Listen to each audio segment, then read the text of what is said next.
There was no way these guys were gonna get along. And there was no way there wasn't a ton of conflict and humor and revelation to be mined from them needing to be in the same place. There is nothing more fun.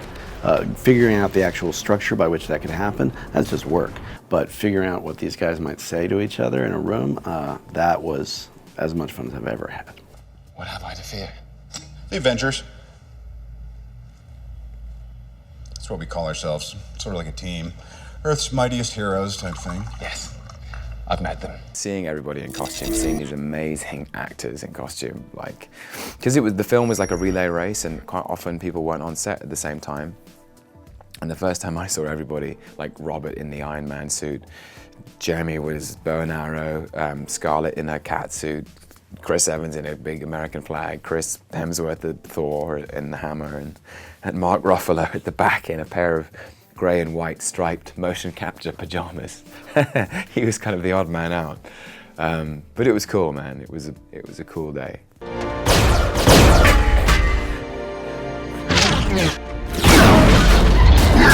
It's very tough, you know, especially when you're in production. You got to keep track of the difference in their abilities, because it's very easy for, you know, while all this stuff is going on, for people to forget, oh, you know, they have very different levels of power, and you got to make sure that each gag works only for that particular hero. The specificity is key. It burns you to have come so close. To have the Tesseract, to have power, unlimited power. And for what? A warm light for all mankind to share. And then to be reminded what real power is.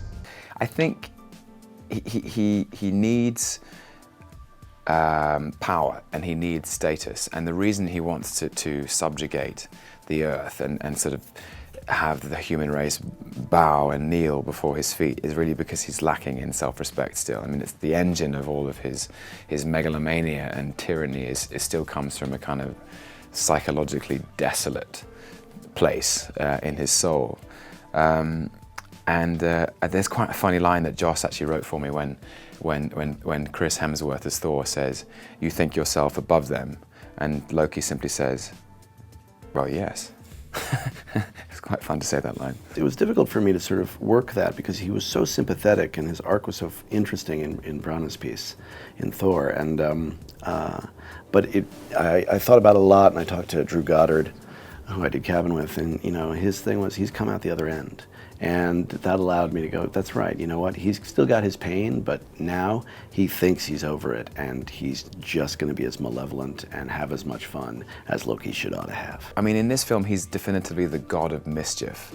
And so there's a sort of predilection for and a disposition to enjoying manipulating people, enjoying playing them like a chess master. And you know, he sets them off against each other. So I think, you know, he cares about them enough to play with them, but I don't think he has any compassion for them.